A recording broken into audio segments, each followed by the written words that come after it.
US-India alliance deepens amid Kashmir crisis. Stakes soar for global stability. In a bold move that could reshape the 21st century world order, India and the United States are forging what may become the defining partnership of our time.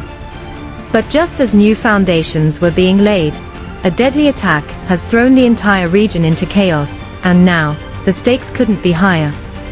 US Vice President JD Vance just wrapped up a high-stakes 4-day visit to India, aimed squarely at strengthening ties and countering China's growing influence. Speaking in Jaipur, Vance called India critical to a prosperous and peaceful century, signaling just how urgently Washington is courting New Delhi. As many of you are aware, both of our governments are hard at work on a trade agreement built on shared priorities, like creating new jobs, building durable supply chains, and achieving prosperity for our workers.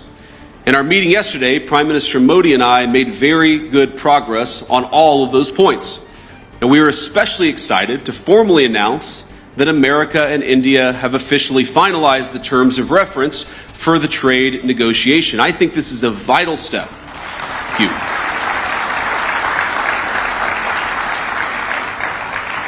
I believe this is a vital step toward realizing President Trump's and Prime Minister Modi's vision, because it sets a roadmap toward a final deal between our nations. I believe there is much that America and India can accomplish together. I believe that if India and the United States work together successfully, we are going to see a 21st century that is prosperous and peaceful. But I also believe that if we fail to work together successfully, the 21st century could be a very dark time for all of humanity. And for good reason. The US is seeking a partner with size, strength, and smarts, and India checks every box. 1.4 billion people. A booming economy. A growing military powerhouse. Massive geopolitical leverage across Asia. In a striking show of commitment, the US is offering India its crown jewel, F-35 stealth fighters, an extraordinary shift for a country that, for decades, relied on Russian jets. America is betting big, providing India with cutting-edge defense tech and brokering massive energy deals, aiming to pull India firmly out of Moscow's orbit and into a lasting alliance. Starting this year, we'll be increasing military sales to India by many billions of dollars. We're also paving the way to ultimately provide India with the F-35 stealth fighters. There is truly a special bond between the United States and India, and the world's oldest democracy and the world's largest democracy. And I believe the world's largest country in terms of the numbers of people.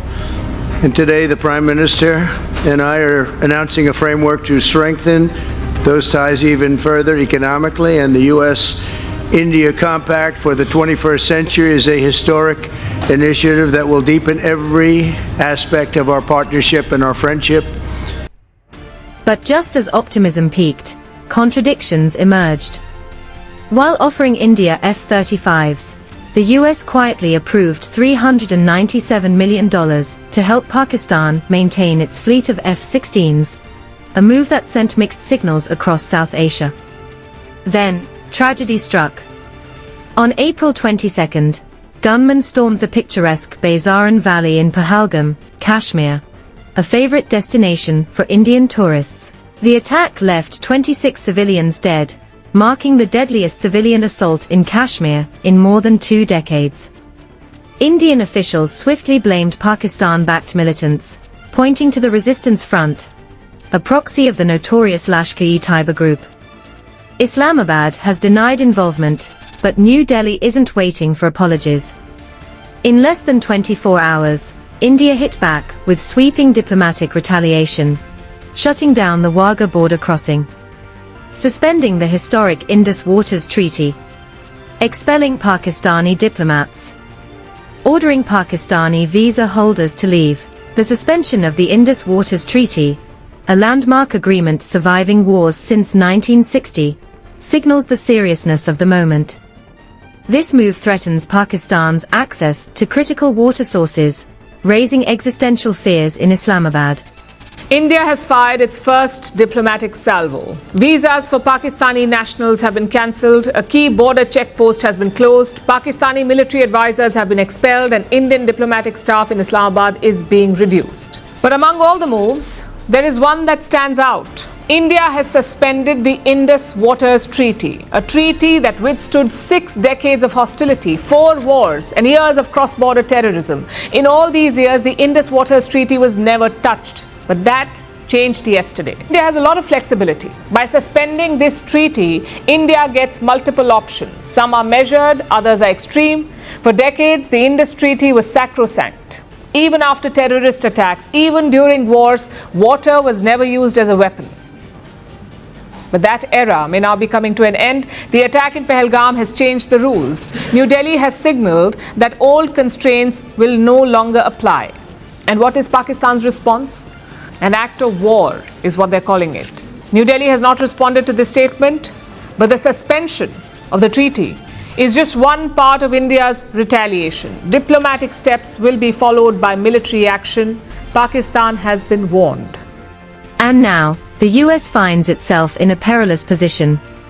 Just days after Vice President Vance posed with Prime Minister Modi, celebrating new trade deals, Washington must watch helplessly as 2 nuclear-armed rivals spiral toward conflict.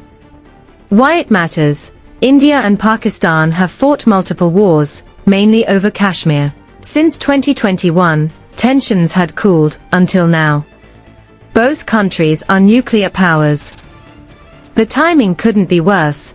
Pakistan's military is under severe internal pressure. Modi's India is flexing new hard power. And the US appears caught between its desire to back India against China, while still hedging bets with Pakistan. The big question: will America double down on its new strategic embrace of India? Or will it keep trying to walk a tightrope between 2 fierce rivals? The broader fallout: India could accelerate its pivot away from Russia, boosting US-India trade across defense, energy, and tech. Pakistan's political instability and economic turmoil could deepen. South Asia's fragile stability could shatter, disrupting global supply chains and investment. China, watching carefully, could move to exploit any US missteps. For businesses and individuals, defense and energy sectors may see big opportunities in India. Supply chains dependent on South Asia could face turbulence. Visa and travel restrictions between India and Pakistan could tighten sharply. Investors should brace for potential volatility in regional markets. What to watch next? Official US statements. Will Washington side firmly with New Delhi? India's next moves: diplomatic, economic, or military escalations? China's reaction: recalibration of its regional strategy. This story is far from over. The world is watching, and so is history.